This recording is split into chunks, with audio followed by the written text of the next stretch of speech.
여러분, 우리나라는 2월 달에 졸업식이 있죠. 예. 각급 학교의 졸업식이 시즌들이 이제 다 지나갔습니다. 거의 끝났는데요. 졸업식에 참석할 때마다 저는 제 학창 시절이 떠오릅니다. 여러분은 학창 시절이 떠오르면 기분이 좋으세요? 기분이 나쁘세요? 저는 늘 함께 따라오는 것이 후회와 아쉬움, 그런 느낌입니다. 저는 정말 그 시간에 최선을 다했을까요? 그때 내가 좀 더 최선을 다해서 좋은 결과를 만들었더라면 어땠을까 하는 생각, 여러분도 하시죠? 저만 하는 거 아니죠? 예. 물론 저도 나름대로 열심히 살았습니다. 제가 아무것도 안 하고 그냥 빈둥거린 적은 한 번도 없습니다. 뭐든지 열심히 했어요. 그러나 이것도 하고 저것도 했는데 문제는 우선순위 그리고 방향성이었던 거죠. 그때 그 시절에 올바른 방향을 딱 잡고 올바른 우선순위를 배워서 제대로 살았더라면 그 다음 단계에, 또 그 다음 단계에 저의 삶은 어떻게 달라졌을까, 그런 생각을 하는 거죠. 자, 그래서요, 오늘은 여러분들하고 올바른 우선순위에 대해서 좀 이야기해 보려고 합니다. 오늘 본문이 바로 거기에 대한 거죠. 예수님께서 우리의 삶의 핵심적인 우선순위를 말씀하시는데, 여러분 다 아신다고요? 그럼요. 물론 우리의 삶의 가장 중요한 우선순위는 하나님이시죠. 하나님, 그분이 우리에게 가장 중요합니다. 그런데요, 하나님은요, 그의 백성들에게, 그의 자녀들에게 강요하지 않으시고 자유로운 선택을 허락하신다는 거지요. 그래서 우리 그리스도인들은 무언가 다양한 삶을 추구하고 우리 삶의 모습도 다양하게 이루어져 갑니다. 그런데 여러분, 그러다 보니까 하나님 말고 다른 것들이 우리의 삶의 우선순위로 자리 잡기 시작합니다. 특히나 돈이요, 돈. 돈이 눈에 보이기 시작하면, 돈을 좀 만지기 시작하면, 돈이 눈앞을 가리기 시작하면 그때부터는요, 하나님이 잘 안 보이는 거죠. 그렇죠? 하나님을 사랑하고 섬기는 일이 어디로 가는지 수단과 목적이 막 뒤바뀌는 겁니다. 그래서 예수님께서 보물에 대해서 말씀하시면서 우리의 눈, 우리의 몸, 그리고 내 삶의 주인이신 하나님에 대해서 우리에게 말씀하고 계신 겁니다. 먼저 뭐라고 시작하시는지 한번 다시 볼까요? 19절부터 21절까지 한번 다시 읽겠습니다. 너희를 위하여 보물을 땅에 쌓아두지 말라. 좀과 동록이 해하며 도둑이 구멍을 뚫고 도둑질하느니라. 오직 너희를 위하여 보물을 어디에요? 하늘에 쌓아두라. 거기는 좀이나 동록이 해하지 못하며 도둑이 구멍을 뚫지 못하고 도둑질도 못하느니라. 내 보물이 있는 그곳에 무엇도 있다고요? 마음도 있다. 예, 보물이 있는 그곳에 내 마음이 있다. 우리가 물질을 어디에 사용하느냐에 따라 우리가 마음을 어디에 두는 사람인가가 드러나게 된다는 거죠. 그렇습니다. 주님은 보물을 땅에 쌓아두는 사람과 보물을 하늘에 쌓아두는 사람에 대해서 말씀하셔요. 이 두 가지가 어떻게 다른지 지적하시는 거죠. 예수님의 말씀을 여러분 지레짐작하지 마십시오. 주님이 세상 일은 다 쓸데없으니까 내팽개치고 교회 일만 하라고 하시는 거구나, 종교적인 생활만 하라고 하시는 거구나. 글쎄요, 그런 말씀 같지는 않습니다. 왜냐하면요, 예수님께서 하늘이라고 말씀하실 때 예수님께서는 그 하늘을 우리 눈에 보이는 저 하늘이나 또는 우리가 죽어서 가는 어떤 내세만을 말씀하지 않으셔요. 예수님이 말씀하시는 하늘은 언제든지 하나님이 계신 곳, 하나님의 뜻이 이루어지는 곳입니다. 하나님의 보좌가 임하는 곳입니다. 그런데 예수님 뭐라고 가르치셨어요? 하나님의 나라가 어디에 임해요? 이 땅에 임하시오며. 주기도문 벌써 잊어버리지 않으셨죠? 나라가 임하시오며. 그러니까 하나님의 나라, 하나님의 통치, 하나님의 다스리심이 이 땅에 이루어지신다고 선포하셨고 그것을 구하라고 하셨어요. 그러니까 여러분, 우리가 이 땅 가운데 살면서도 하나님을 사랑하고 하나님을 섬기는 법을 배운다면 우리는 저 하늘에서만이 아니라 우리는 저 죽어서 가는 내세 미래뿐만 아니라 오늘 지금 여기 이 땅에서도 하늘의 보물을 쌓아두는 하나님을 위하여 우리의 삶의 가치를 드리는 삶을 살 수 있다는 말씀인 것을 여러분 아셔야 합니다. 자, 주님은요, 주님을 따르는 자들이 하늘에, 그러니까 하나님께 보물을, 가치 있는 것을, 그들의 삶에 귀중한 것을 쌓아두기를 원하셨습니다. 자, 문제는요, 우리가 가진 보물을 우리가 어떻게 사용하느냐, 우리가 무엇을 소중하게 여기느냐 하는 거죠. 내 삶의 귀한 것을 하나님께 두느냐, 아니면 이 땅에 내 자신에게, 이 땅에 곧 없어질 그것을 위하여 살아가느냐 하는 문제인 거죠.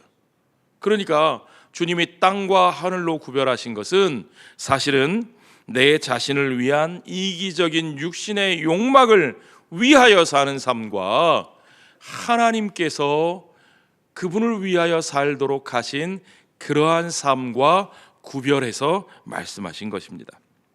자, 오해하지 마세요. 예수님께서 땅의 보물을 쌓지 말라고 말씀하시니까 무슨 재산을 모으면 안 되고, 무슨 우리가 투자도 하면 안 되고, 저축도 하면 안 되고, 그런 말씀하시는 거 아닙니다. 아닙니다. 성경은요, 가족을 돌보는 일이 너무너무 중요하다고 말씀하셨고, 가족을 돌보기 위해 우리는 일해야 하고, 일한 것을 아껴 저축도 해야 됩니다. 또 하나님은 하나님께서, 창조주 하나님께서 우리에게 주신 물질과 풍요를 우리가 누리는 것을 죄라고 말씀하지 않으셨어요. 하나님께서는 구하는 자에게 후히 주시고 누리게 하시는 분. 아멘? 그렇습니다, 여러분. 그런데 도대체 그러면 땅의 보물을 쌓아두지 말라는 말씀은 뭐냐? 여러분, 예수님의 말씀은요, 우리 자신을 위해서 이기적으로 나의 욕심껏 재물을 모아두고 쌓아두는 그런 삶을 말씀하시는 겁니다. 한번 더 볼까요? 19절을 확인해 보십시오. 거기 어떤 단어가 제일 먼저 나와요? 누구를 위하여? 너희를 위하여. 너희가 누구예요? 우리 자신이요, 나 자신이요, 나 자신만을 위해서 이기적인 욕망을 따라 보물을 땅에 쌓아두지 말라는 겁니다. 그렇게 쌓아두어 봤자 거기는 좀과 동록이 해하며 도둑이 구멍을 뚫고 어떻게 해요? 도둑질해 가요. 지킬 수 있어요, 없어요? 없어요. 다 훔쳐간다는 얘기예요. 자, 여러분, 지킬 수 없는 것을 지키려고 하는 것만큼 어리석은 자가 없습니다. 우리가 쌓아두고 모아두는 것이 왜 지킬 수 없는지 여러분 한번 얘기해 볼까요? 예, 이게 중요해요. 옛날 동전은요, 정말 동전이었어요. 동으로 만들었어요. 그러니까 이거 놔두면 녹슬어요. 뿐만 아니라 옛날엔 은행이 없고 시큐리티 시스템이 약하니까 도둑이 어떤 때는 지붕을 뜯고 와서, 집에 잘 보관해도 지붕을 뜯고 와서 훔쳐가요. 보관할 방법이 없었어요. 지켜내기가 어려웠습니다. 옛날에만 그러냐? 요즘도 여러분, 열심히 땀 흘려 일해서 모아도 그 모은 것을 지키고 불리기가 쉽지 않습니다. 저만 어렵나요? 여러분들은 잘하고 계셔요? 제가 한번 예를 들어볼게요. 요즘 젊은이들이 책 읽는 거 싫어하는데요. 예. 그런데 요즘 젊은이들이 열심히 사보는 책이 있답니다. 무슨 책이 그렇게 인기가 있나 제가 검색해 봤더니 제목이 1억 모으기예요. 1억 모으기. 요즘 30대 젊은이들의 목표가 1억 모으기래요. 1억을 모아야 뭔가를 할 수 있대요. 1억 이하는 안 되고 1억을 뭔가 이렇게 좀 여윳돈으로 가지고 있어야 뭐가 시작된다는 거예요. 1억이 얼마나 큰 돈이길래 자, 이렇게 말씀드리면 돼요. 젊은이들이 보통 취업할 때 연봉 한 3천만 원 받는다고 하면 그 연봉 3천만 원짜리 직장인이 최저생계비만 쓰고, 최저생계비는 뭐냐 하면 하루 세끼 밥 먹고, 그죠? 기본적인 계절별로 옷 한 벌씩 사 입고, 그리고 버스비, 지하철비 쓰면서 출근하고 퇴근하고, 그렇게 살면 나머지 돈을 전부 다 모았을 때, 그랬을 때 몇 년을 모아야 되는 줄 아세요? 10년. 그렇게 살면서 10년을 모아야 1억이 모아진다는 거예요. 1억을 우습게 알지 마세요. 1억이 그렇게 힘든 돈입니다. 자, 그렇게 힘들게 돈을 모았어요. 어떤 30대 직장인이 힘들게 1억을 모아가지고 10년이 걸렸으니까 몇 살이 됐어요? 40살이 됐어요. 40대 아빠가 돼가지고 그렇게 힘들게 모으면 결혼도 하기 힘들 텐데, 어쨌든 40이 돼가지고 이제는 1억을 모았어요. 이 1억을 어떻게든지 내가 지키는 게 목적이 아니잖아요. 이제는 어떻게 해야 돼요? 불려야죠. 1억을 종잣돈으로 모았으니까 불려야겠다. 그래서 옛날에 30년 전쯤에는 어르신들이 돈을 모으려면 뭘 해야 됐어요? 저축을 했어요. 저축. 은행에 적금을 들었어요.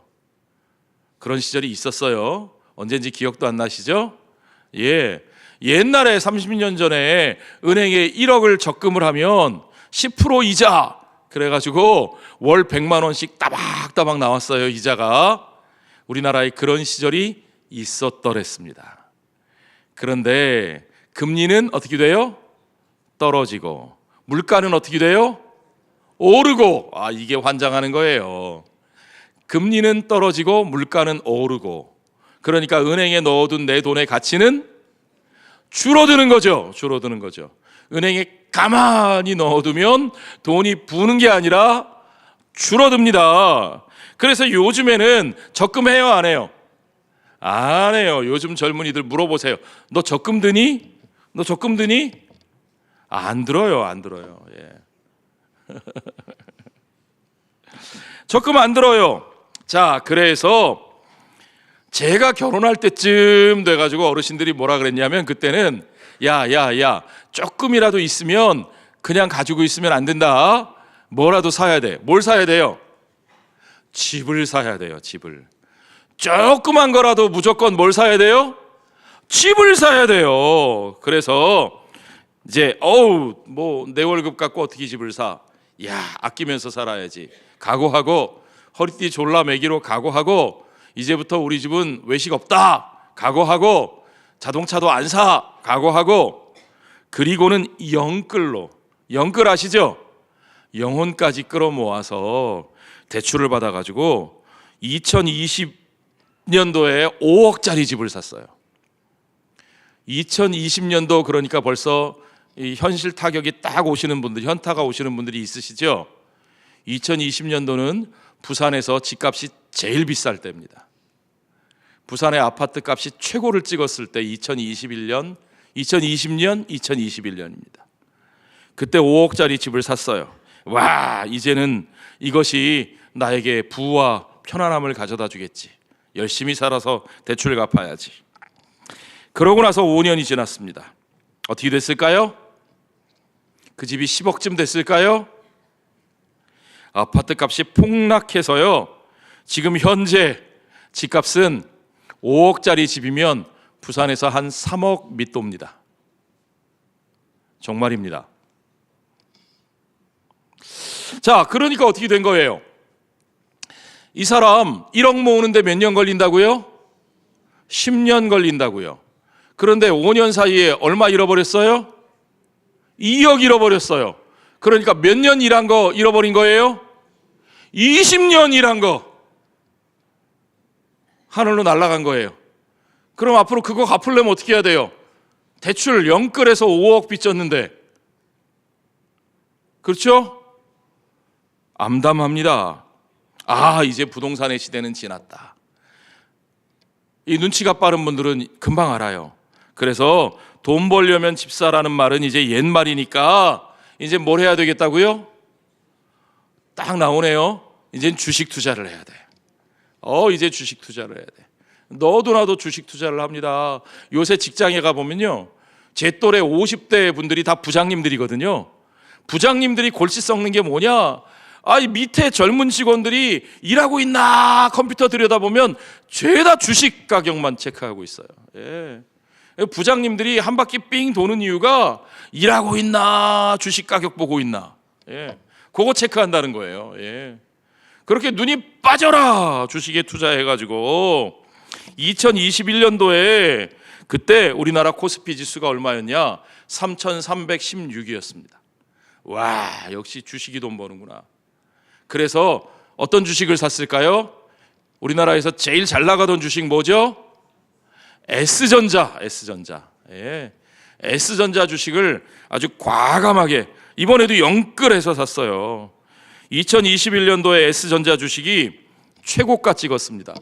그걸 전문 용어로 구만전자 그럽니다. 구만전자 찍었어요. 그런데 2025년 현재 얼마인 줄 아십니까? 9만 원 넘어가던 그 주식이 58,200원. 우리나라 코스피 지수는 현재 2,654. 무려 25% 이상, 30% 가까이 손실을 본 거죠.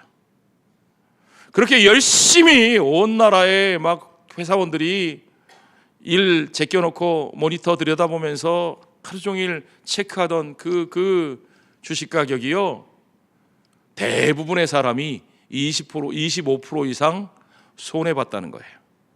열심히 들여다보고 25% 이상 손해봤습니다. 자, 부동산도 안 되겠고 주식도 안 되겠고, 그러니까 뭐만 남았어요 이제? 역시 믿을 건 모르세요? 안 하세요? 역시 믿을 건 코인밖에 없구나. 예. 가상화폐, 예, 뭐 비트코인, 요새 젊은이들 굉장히 많이 하죠. 그런데 여러분, 가상화폐가 뭡니까? 가상화폐는 말 그대로 가상이에요. 가상. 실체가 없어요. 실질로는 아무런 가치를 생산하지 못하는, 실물로서의 가치가 전혀 없는 그저 명목상의 약속일 뿐이에요. 예를 들면 여러분들이 인터넷에서 게임을 합니다. 게임하면 게임 회사에서 이기셨습니다 하고 상금을 줘요. 그 상금을 밖에 나가서 쓸 수 있어요? 없어요. 그냥 기분만 좋은 거예요. 그런데 그 상금 받은 걸 다른 사람한테 팔아요. 그걸 사고 팔기 시작하면서 가상화폐가 생긴 거예요. 이게 가치가 있다고 생각하는 사람들끼리 사고 팔면서 자기가 샀던, 취득했던 가격보다 더 많은 가격으로 팔 수 있으니까 사람들이 그걸 가치가 있다고 생각하기 시작한 거예요. 근데 실제로는 가치가 있어요, 없어요? 없어요. 되팔 수 있다, 더 비싼 가격에 팔 수 있다는 전제 하에서만 명목상의 가치가 있는 거죠. 실제로는 아무런 가치를 만드는 게 아니에요. 그러다가 어느 날 갑자기 거래소가 폐업하고 문 닫으면 소멸돼 버려요. 주가는 폭락해도 떨어지는 거죠. 이건 떨어지는 게 아니라 소멸될 가능성이 있어요, 여러분. 자, 그래서 노벨 경제학상을 받으신 분, 현대 금융의 아버지라고 불리는 유진 파머라는 분이요, 최근에도 이런 얘기를 해요. 시카고 대학 교수님인데, 앞으로 10년 내에 비트코인의 가치가 완전히 사라질 가능성이 크다. 예. 사라진다는 말은 그냥 소멸한다는 말이에요. 자, 여러분, 어떤 사람들은 비트코인은 절대로 암호가 풀리지 않기 때문에 보안상 완벽하다. 그래서 내가 내 재산을 해킹당하지 않고 털리지 않고 세금 내지 않고 보관할 수 있는 유일한 방법이다 라고 얘기를 해요. 그런데 모르는 소리입니다. 요즘에는 양자 컴퓨터라는 게 나왔어요. 그 양자 컴퓨터로 비트코인의 암호도 풀려요, 안 풀려요? 풀립니다. 한마디로 말하면 절대적으로 안전한 자산은 있을까요, 없을까요? 없습니다. 세상에 그런 건 존재하지 않습니다. 비트코인도 가상화폐도 절대로 안전하지 않습니다. 세상에 절대적으로 안전한 영원히 가치가 지켜질 수 있는 그런 자산이 있느냐? 제가 단호하게 말씀드립니다. 이 세상에 그런 재산은 없습니다. 그래서 주님이 말씀하시는 겁니다. 이 땅에 쌓아둔 보물 중에 너희가 죽을 때 가져갈 수 있는 보물은 하나도 없다. 여러분 생각해 보십시오. 여러분이 돈을 열심히 벌어 모았는데 땅값이 집값이 자꾸 올라요. 그래서 내 버는 돈이 예전에는 꽤 괜찮은 수입이었던 것 같은데 이제는 너무너무 초라해 보여요. 그래가지고 다 긁어 모아가지고 땅을 샀어요. 집을 샀어요. 내가 땅을 사고 내가 집을 샀더니 이제는 어떻게 되냐 하면 이제는 금리가 뚝뚝뚝뚝뚝뚝 떨어져 가지고요. 이제는 집값이 땅값이 폭락하네요. 나한테 왜 이래? 이게 우스갯소리가 아닙니다, 여러분.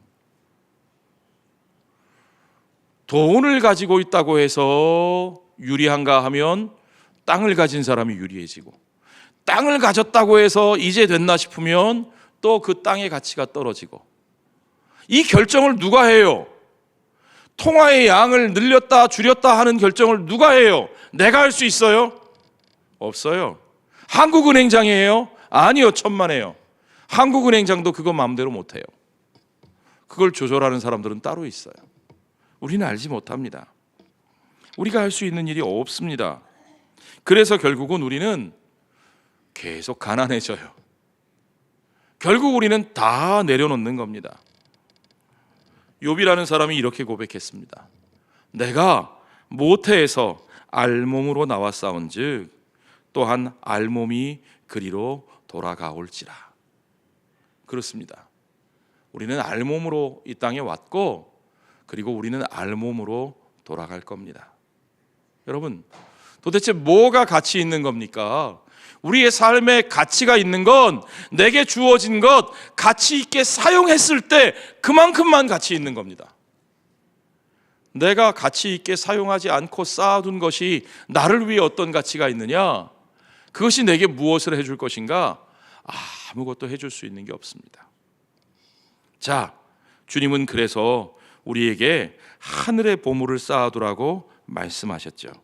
자, 하늘의 보물을 쌓아둔다는 게 도대체 무슨 뜻인지 조금 더 살펴보시지요. 그 말씀은 이 땅에서 우리가 사는 동안 그 영향력이 영원히 미치는 일을 하라는 말씀입니다. 자, 그게 뭘까요? 그 영향력이 영원까지 미치는 일이 뭘까요? 그것은 하나님 나라의 일입니다. 그것은 하나님의 의의 열매를 맺는 일입니다. 그리스도께서 이 땅에 이루신 그 하나님 나라의 가치를 구하며 사는 겁니다. 그리스도 안에서 그리스도와 연합해서 우리가 그와 함께 살고 그의 뜻을 구하며 그로 말미암아 열매 맺는 것입니다. 아멘. 이미 주기도문에서 예수님께서 우리에게 그것을 구하라고 가르쳐 주셨어요. 너희는 이렇게 기도하라. 그 다음에 나오는 게 뭐예요?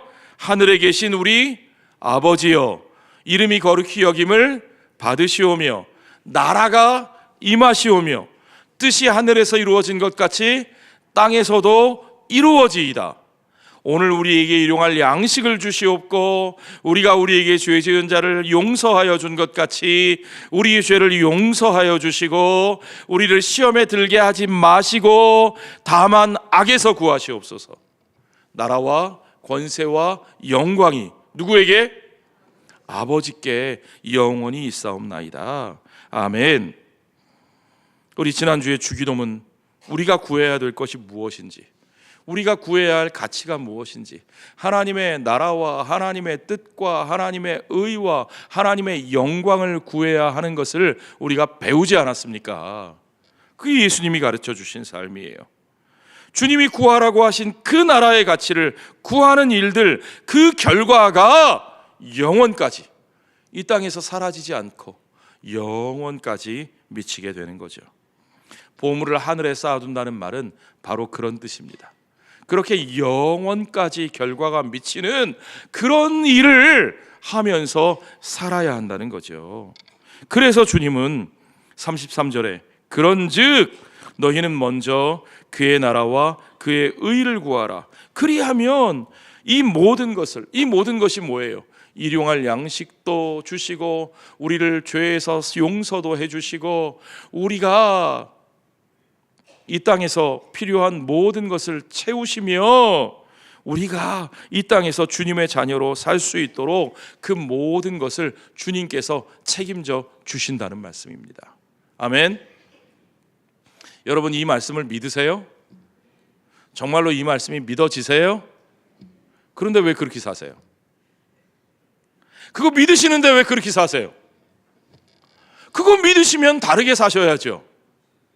그거 믿으시면 우리의 구하는 것이 달라야죠.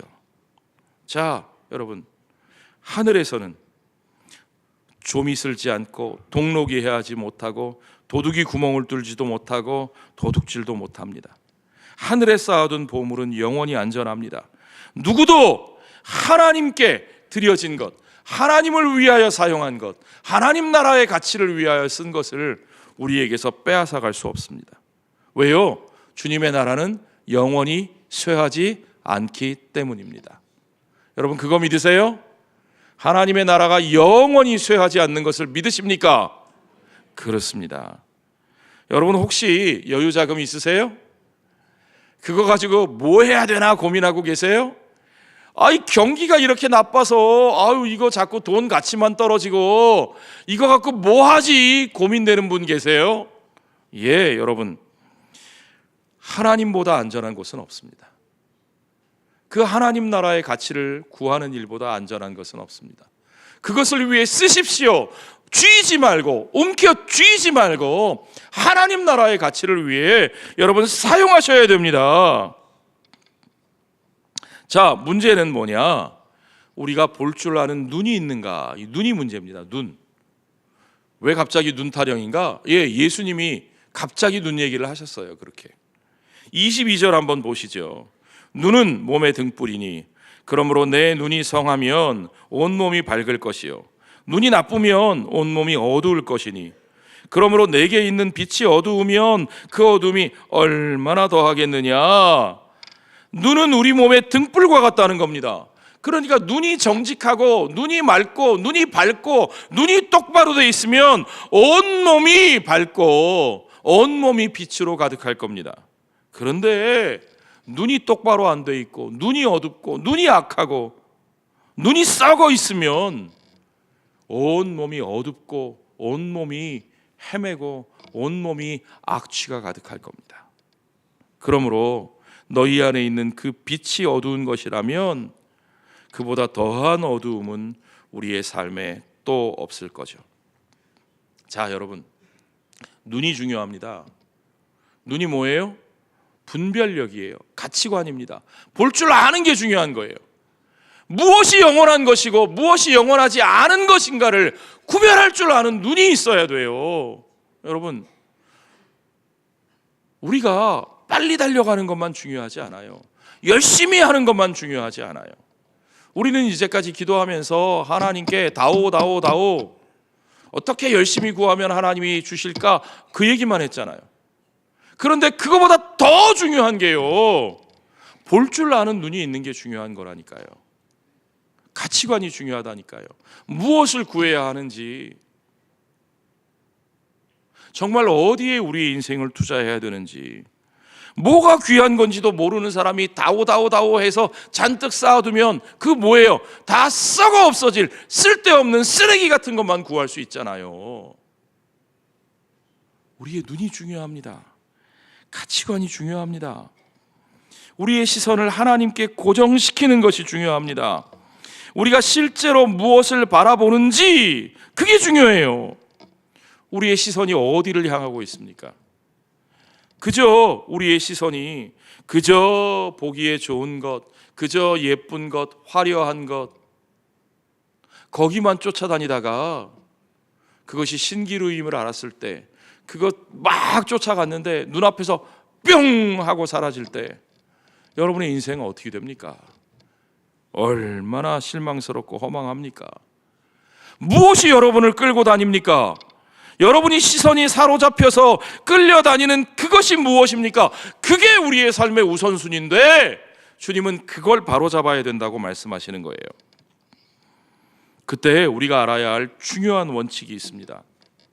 따라해 보십시오. 결코 함께 섬길 수 없다.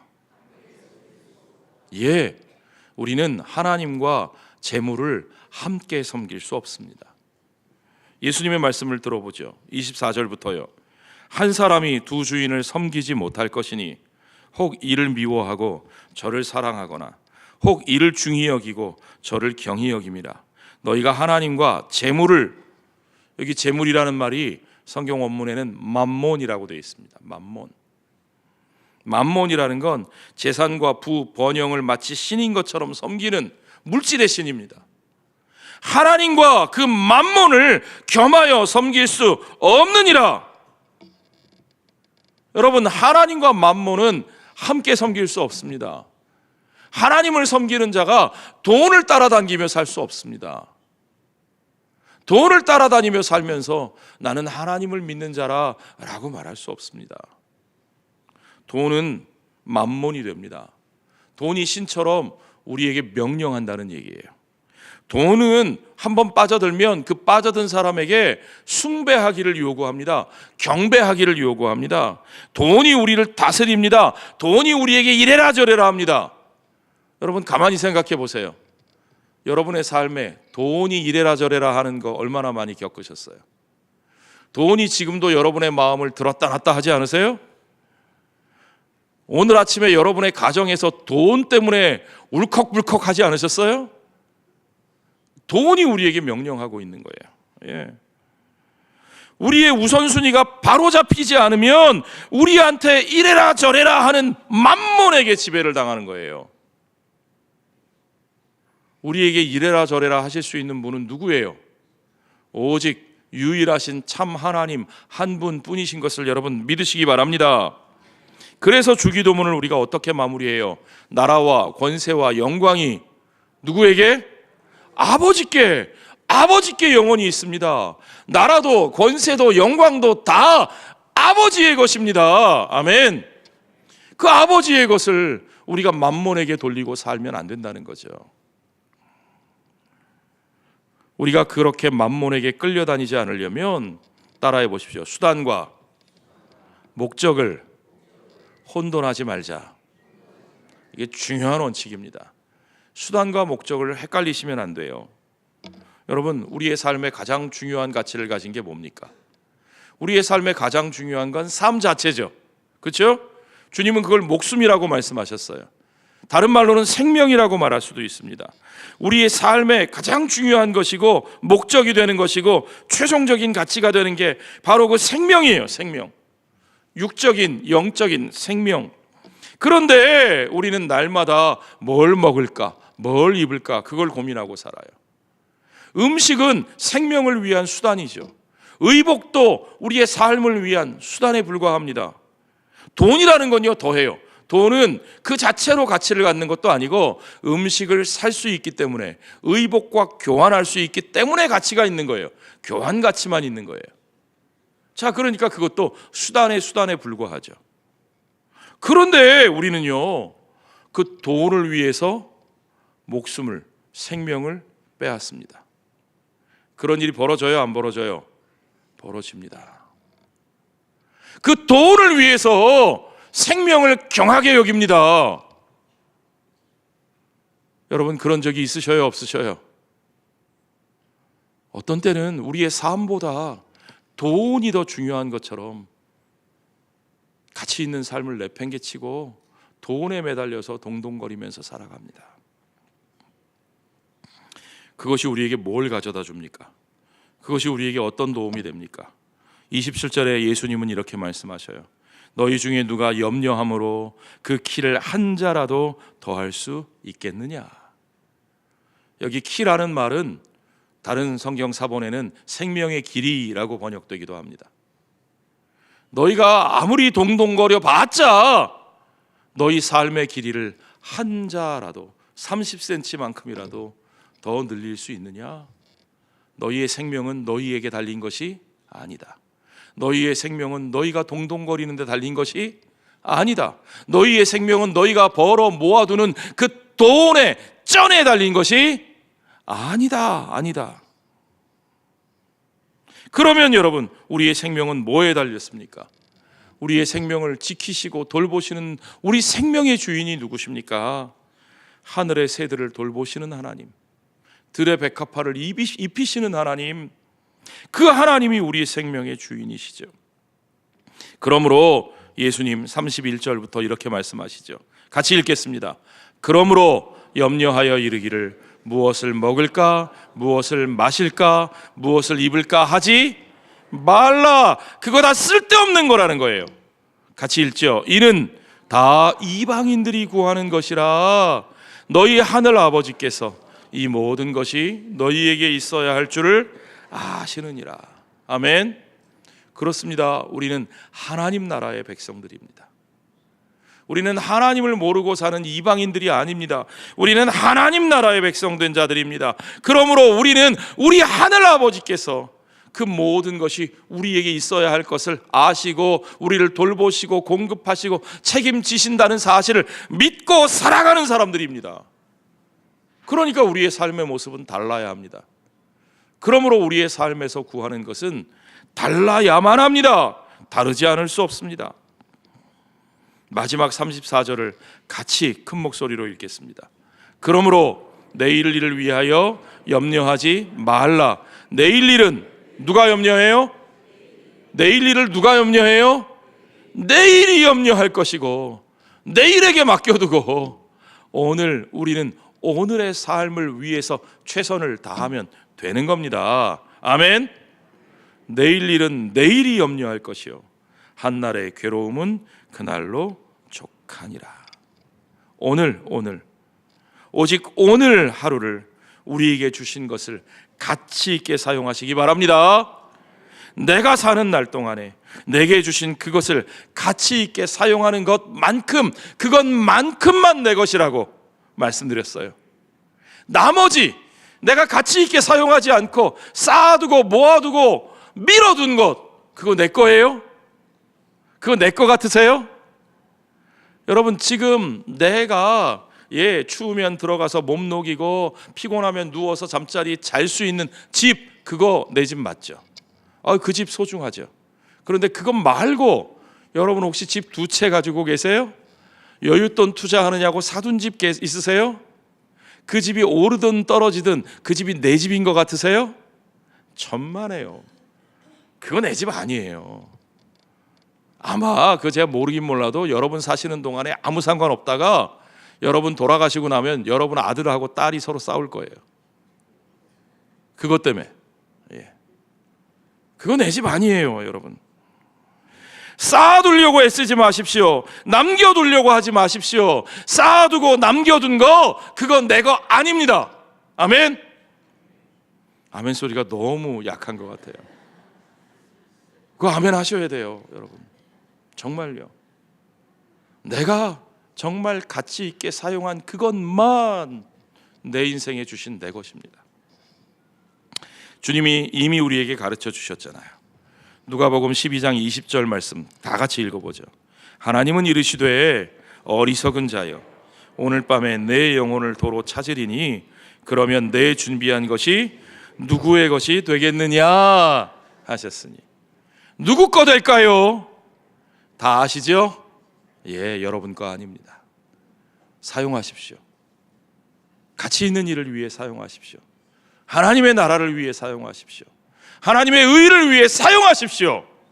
그 가치, 영원히 녹슬지 않는 하나님 나라의 가치를 위해 사용하실 때 여러분의 삶이 영원히 빛나는 하나님 나라의 귀하고 복된 인생으로 기록될 줄로 믿습니다.